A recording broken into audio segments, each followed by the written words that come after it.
Blog Talk Radio.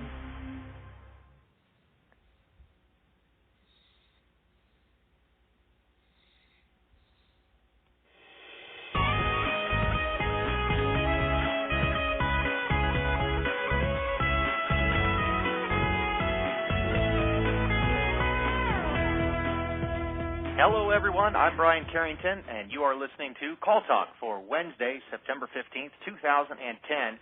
Thanks for joining us today. Our topic today is outsourcing. During the call, we wanted to invite you to ask questions via email at calltalk@benchmarkportal.com or chat with us on calltalk.tv. Or you can call in and ask me a question and interact with the show, and it's easy. Just call 347-857-3117. Make sure you press the number 1 on your phone to let me know that you have a question.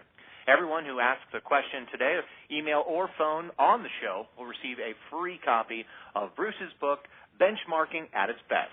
And one person will be chosen at random to win an in-depth reality check benchmarking report valued at $1,500. And now, I'd like to introduce the host of the show, Bruce Belfiore. Thanks, Brian, and we're delighted to have you as the new producer of Call Talk, bringing new music and helping Sean Beerling, who, poor guy, has been the long-suffering producer of our show. My pleasure. Anyway. Great to be here. Okay, good. Well, welcome back to Call Talk, everyone. Today's topic is outsourcing. Which communication should you consider entrusting to a partner? And to discuss this, I'm delighted to welcome John Chatterley. John has appeared several times as a guest on Call Talk, and he's a Director of Research and Analysis for BenchmarkPortal and a seasoned industry consultant specializing in contact center performance research as well as technical writing and content editing. He's published numerous customized reports, research reports, one-minute surveys, white papers, and has also co-authored numerous books with Dr. John Anton, including one titled Offshore Outsourcing Opportunities. Hence, he knows what he speaks about. His career spans more than 20 years, and he has firsthand experience at all levels of contact center, from frontline technical support agent, supervisor, analyst, designer, etc. In fact, he set up and managed 2 outsourced call centers in the western part of the United States, so he knows a lot about this topic, and he's got the lash marks on his back to prove it. John, welcome back to the program. Thanks, Bruce. And I just have one comment. You said, I know what I talk about. Does that contradict the notion that I knew what I was talking about in the past? Well, we're all into continuous improvement, John, right? That's true. That's true. Anyway, well, plus, John, is it true that you're starring in the new TV sitcom on outsourcing? Is that what I heard? Well, they offered me a spot as a main boot sergeant supervisor, but I had to decline. Oh, really? Oh, really? Well, now, why is that? Well, they wanted me to push through an accent neutralization course. Oh, darn. I was hoping to see you win an Emmy on this one, John. And actually, come to think of it, it wouldn't have been a bad idea to do that course either. Oh, well, thanks a lot. Anyway, John, what do you see as the primary motivators that drive companies to outsource certain of their calls? That's a terrific question, Bruce, but as related to call centers, the answer is not as easy as one might first assume. Traditionally, companies adopted outsourcing as a means of reducing the cost of their contact center operation, where the labor component of their operating budget approached as much as 2/3 of their entire annual operating expense. Yeah, which is it's a normal level there too. I mean, it is usually 60 to 70%, isn't it? Yeah, it is. It is. The types of calls they outsource were basic customer calls, such as store location, hours of operation, product availability, and so forth, that didn't require anything more than minimal training of their agents to deliver scripted answers.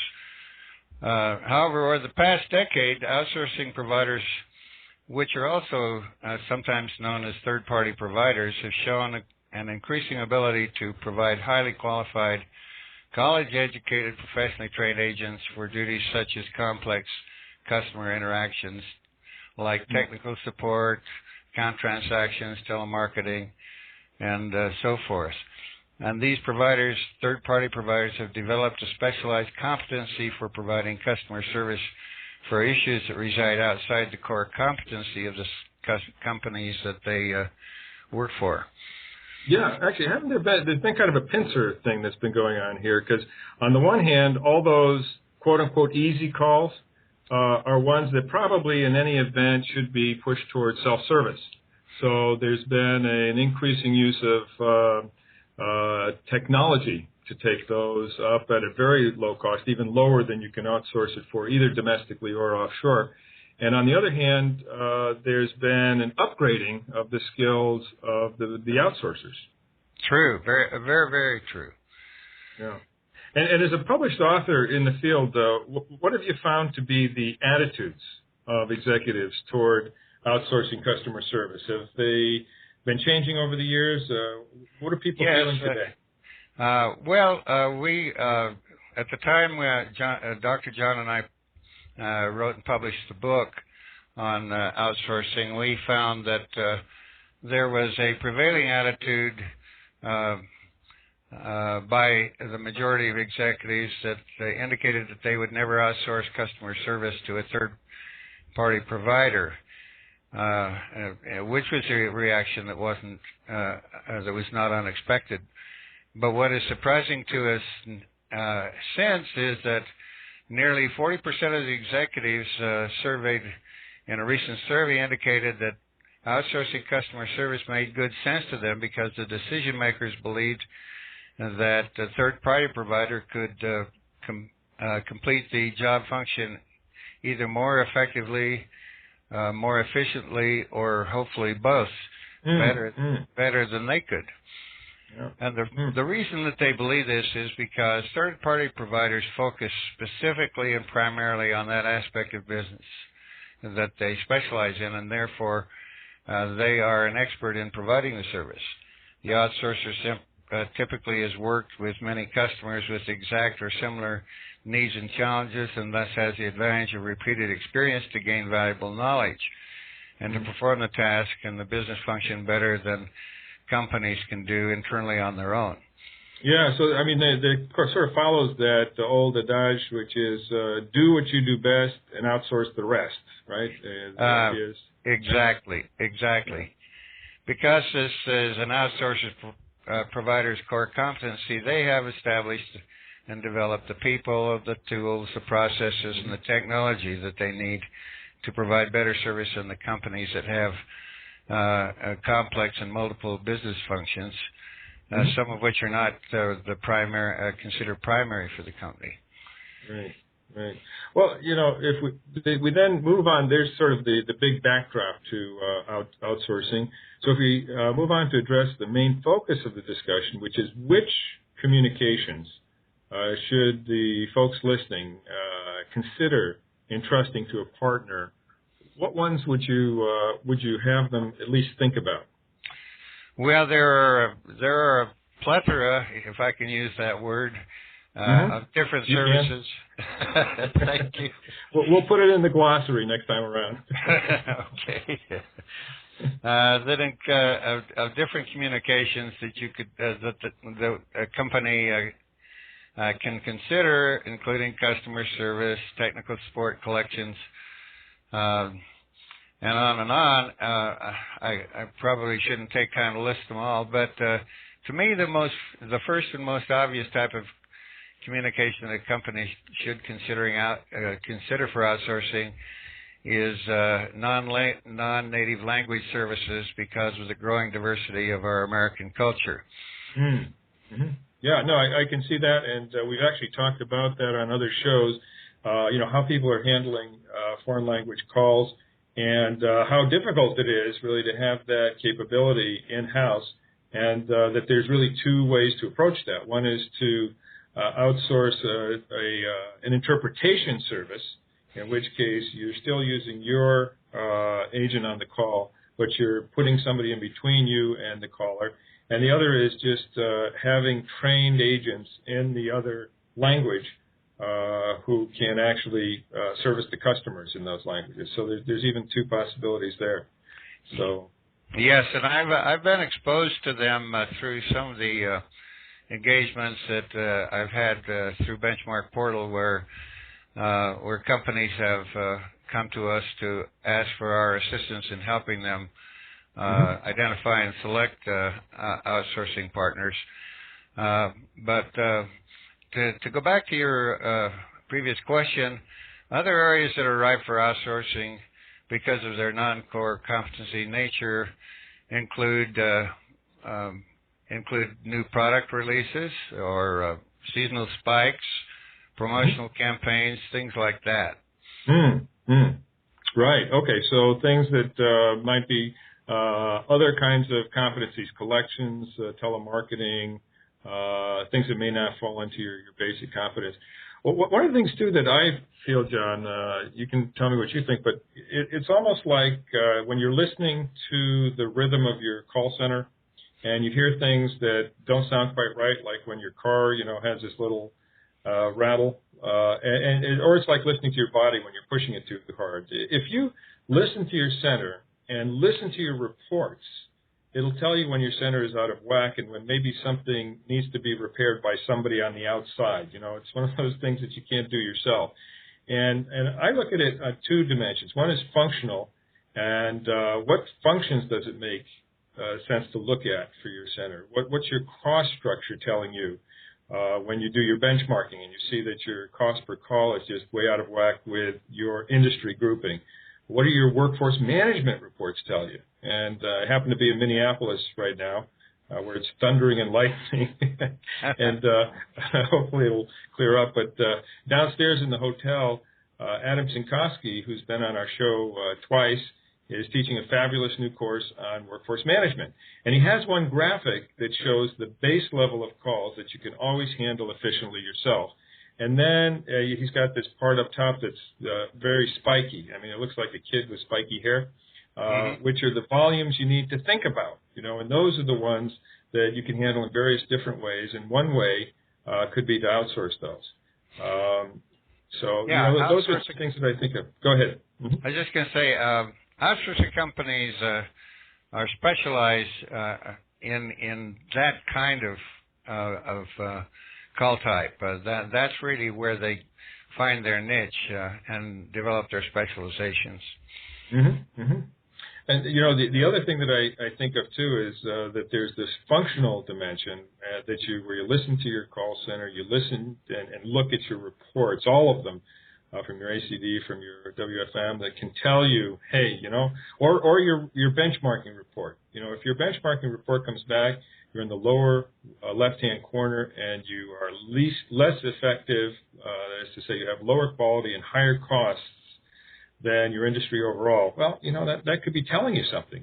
At least consider doing your outsourcing. And another thing is what I call the relationship dimension. And don't worry, John, I'm not going to start talking about eat, pray, love, or kumbaya or anything like that. Okay. But it's like any relationship. Sometimes you may, on a functional level, say, I need to outsource all of this stuff or a big chunk of this stuff. But on a relationship level, you want to start slowly. You want to see if you can trust somebody with some simple things, and then as they perform well, you can trust them with more complex things. Sort of like teenagers with cars, right? You build up from small errands in the family jalopy to bigger runs in the nice car, right? That's a great analogy. In my case, it goes. My father went back even a little further. He put me on a tractor on the farm and waited until I was able to navigate around the farm on the tractor before he even trusted me to drive in the pickup truck. That's good. Well, I was going to try to top you that, and I don't know, talk about oxens and plows, but maybe I'll just leave it at that. You got me. Yeah, well, I think another thing that we've seen is that there's a lot of professionalism that's been growing up in the industry. You and I have worked on RFPs together on behalf of clients, and they've really become so much more professional in terms of them being able to present themselves and their capabilities and really sort of blanket you with relationship technological know-how and everything in a way that wasn't really true a decade ago. So yes, very, very, very true. Yeah, and I mean that's where you were, right, John? I mean you were in a center that was an outsource center for actually several of them over a span of 7 or 8 years. So yes, we developed a great deal of specialization for some very large companies to take over parts of their business that they really didn't possess the expertise in, and we won accolades for it. So yes, outsourcing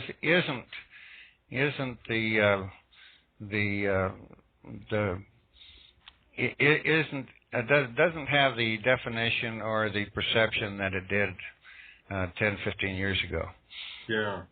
Well, I think so. The takeaway here is that there are a number of call types that you may want to look at in terms of, technical support, collections, telemarketing, promotional campaigns, seasonal spikes, new product releases, and the one that you mentioned is the first, the non-native language services. So, I think that's a takeaway for people. And the other thing is thinking about those things in function of what you're learning from your reports and what your operations and your center and your reports are all telling you, and that those can be the things that really help you to decide what kinds of communications you can profitably or appropriately outsource. And that includes communications not only for calls but also for emails, right, John, and chat? Yes, I mean outsourcers these days are providing the capabilities for all of the main contact channels, which include, as you mentioned, email and chat, and even though domestically those channels have gained popularity because of the lower cost per contact, when you combine that with the reduced costs of that outsourcers can bring to the table, both domestically and offshore, and have to be competitive, it's a very attractive alternative to trying to do it in-house. Mm-hmm, mm-hmm. And the other thing is the ability to monitor is so much better now than it was 10 or 15 years ago, again, because of the technology. And so you can really be much more in control of your outsourcer than you used to be, and they expect that. I mean, they don't resent it, I think, the way they may have in the past. Would you agree with that, John? Oh, absolutely. In fact, most outsourcers these days approach the relationship as a partnership. Mm-hmm. They work with you to help you do your job better, and you work with them to have them help you do the job that you hire them for at a better standard. Yeah. No, that's good. Thinking about that too, I was just at the International Association of Reservations Executives in Nashville. My son heard the word reservations, and he said, "Oh, great, you're going to an Indian powwow." And I said, "No, not exactly. These are people who are hotel and cruise lines, that sort of thing." And I've got a very exciting partnership lined up with them. And one of the members of the board, I was kind of surprised at first to see was, in fact, an outsourcer. And yet, on the other hand, he was just as animated about all the exact same issues as the people who were representing in-house call centers, because he has all those same issues. And he has really partnered in the way that you were just talking about. So, let's see. We've got some questions coming in. In fact, Brian is here telling me, Bruce, let's get to them. So, Brian, what's our first question? Okay, I just want to remind everyone once again, if you're listening in on calltalk.tv or if you've called in with your phone, we'd love to hear from you. That's a big part of the show, is to have you interact with our subject matter experts here. So make sure you do that and get the most out of your call today. Now, we do have a question. This is from Stan, and his question is, given the lack of available jobs in the U.S., do you see a trend with companies bringing their centers back in-house? Mm-hmm. Mm-hmm. Yeah, John, you want to handle that one first? Well, from my perspective, I haven't seen a big trend develop there yet, but it certainly would appear to me that companies would be taking a look at that, at bringing calls that have been outsourced back in-house as a way of retaining their staffing. Once they lose these people, it can be costly to hire and retrain them. So if they can do that, bring that part of their business back on shore, I would imagine that it would be a no-brainer for them to do that. But on the other hand, the reasons that they went offshore in the first place, or outsourced in the first place, is possibly because they didn't have the expertise to handle those kind of calls. And if that turns out to be the case, then I wouldn't expect them to bring them back because that might result in a lowering of their standard customer service, which could then lead to loss of business, and that's the last thing they can afford. Yeah, if I could just interject too, that I'm seeing a bit of everything, and I follow a number of reports, and we did a study several years ago with C.B. Richard Ellis, which talked about the fact that in certain employment basins, when you get above, I think it was about 5% of the working population in that employment basin working in call centers, you get dysfunctions. And that means pressures on wages, people skipping from one center to the other. Phoenix was like this, Charlotte, Tampa Bay, number of centers were like that. Well, with the recession, I'm sorry, who was our caller, Brian, here? Or who was our listener? Stan, okay. With that happening, Stan, obviously in many places that pressure has gone down. And so those places have become more attractive places to perhaps build staff in an existing center than they were even just a couple of years ago. So we are seeing, or I am seeing some of that happening. I'm seeing some people bring things back on shore in-house, back on shore outsourced. And let's keep in mind that there's thousands and thousands of seats in the United States that are outsourced. And there's a little bit of everything going on now where people are trying to find the right solutions for them. But I think that due to the recession, the phenomenon that you're talking about, to a certain extent, does exist. Got another question, Brian? I sure do. And this one also comes from calltalk.tv. This one is from Greg. He asked, we have a fairly small operation, 65 agents, and we are involved with several call types, including collections. No one in the center likes doing collections calls. Is this a good enough yeah, big surprise. Is this a good enough reason to outsource these calls, and how do I convince my boss to try it? Yeah, I'm not going to refer these to my cousins in New Jersey. Go on, John. I'll let you answer this one. Go ahead. Well, I was going to suggest to Greg that he might try asking his boss how his boss likes to receive a collection call from an unfriendly agent. Seriously, though, if no one in your center likes making a collection call, chances are they're not very good at it and may end up alienating the customer and driving away future business. Yeah. There are third-party providers out there that specialize in handling collections in a way that the customer is not made to feel negatively toward the company. So I suggest that you contact several of them and ask for their help in convincing your boss of the benefit of outsourcing your collection calls. Yeah. No, I think that's very good advice. And, I think of a company like Capital One that really made a specialty of taking other people's collections problems in the card business, the credit card business, and trying to actually turn those people into good customers later on. Of course, they did it with a fairly hefty discount, but, John's right. If people hate doing it, they're probably not very good at it. And the results are probably showing that. And they can always do a sample. In other words, do a pilot with an outsourcer and compare the success of the outsourcer with the success of their internal agents at that point, they can actually show the boss, that the bottom line is getting better because of the outsourcing.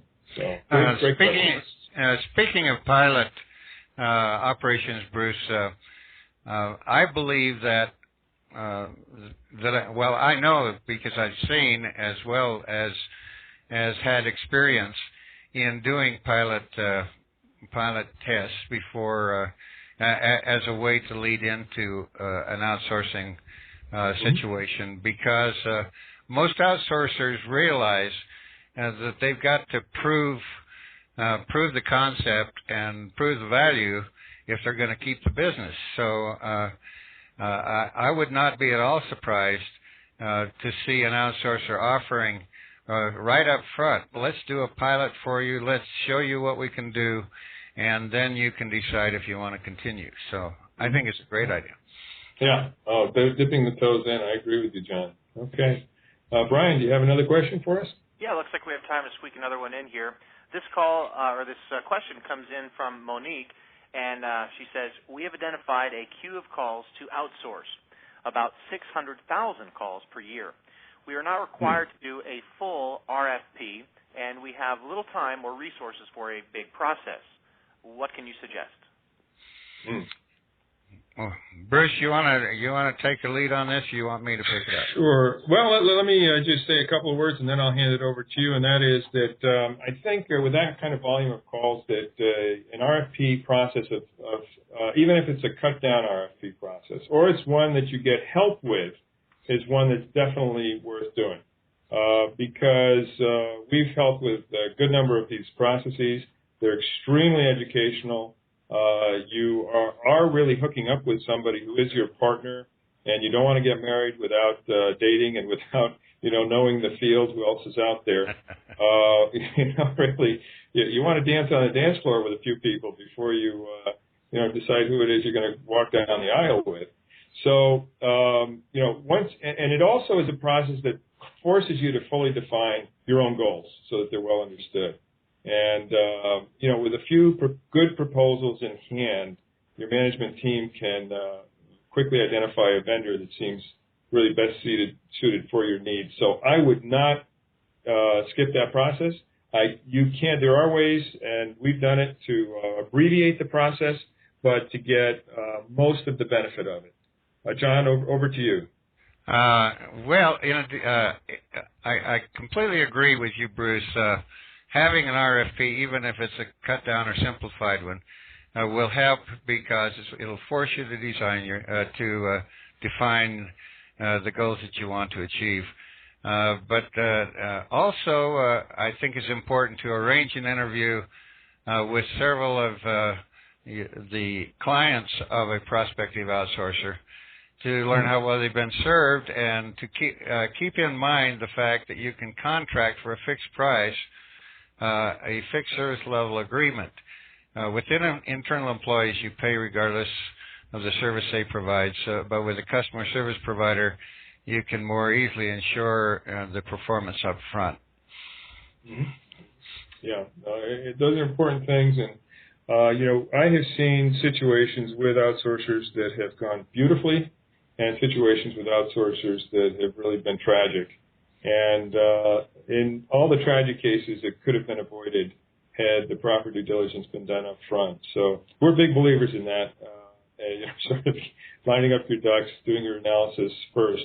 And, I should just throw in for our listeners that if any of them in their call centers are considering this, we'd be glad to help. We've had a lot of experience in helping companies go through this process, and so we invite them to contact us. Not that I'm trying to make a commercial pitch, but no. We do never, right?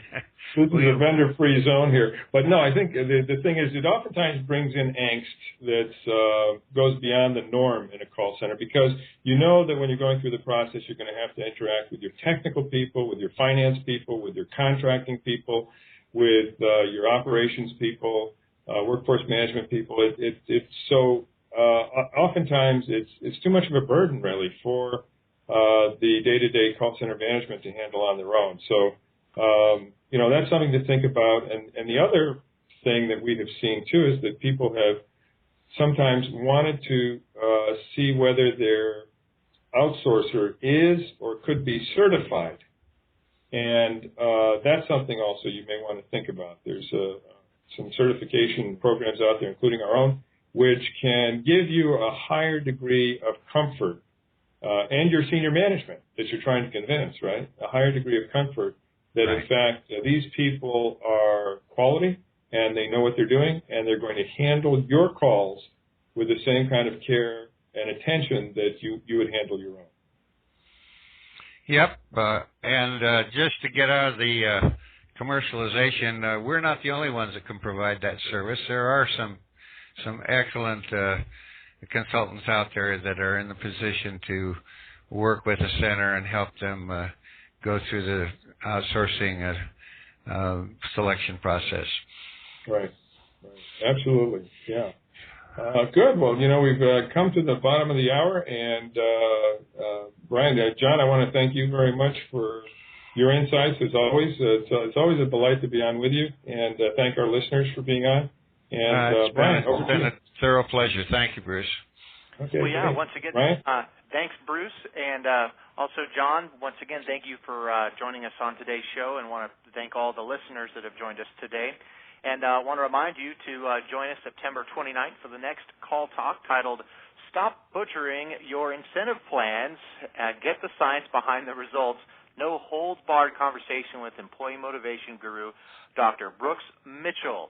If we used your question today, please email us at calltalk@benchmarkportal.com so we can send you Bruce's book, Benchmarking at its Best. And don't forget to sign up for our free reality check, the Benchmark Report, to see how well your call center compares to others in the industry. Our in-depth reality check Benchmark Report takes a much deeper dive into the call center's metrics and is free today for our winner. That is Stan. So Stan, once again, make sure you email me so I can get that out to you at calltalk@benchmarkportal.com. I'm Brian Carrington, hoping everyone has a wonderful day.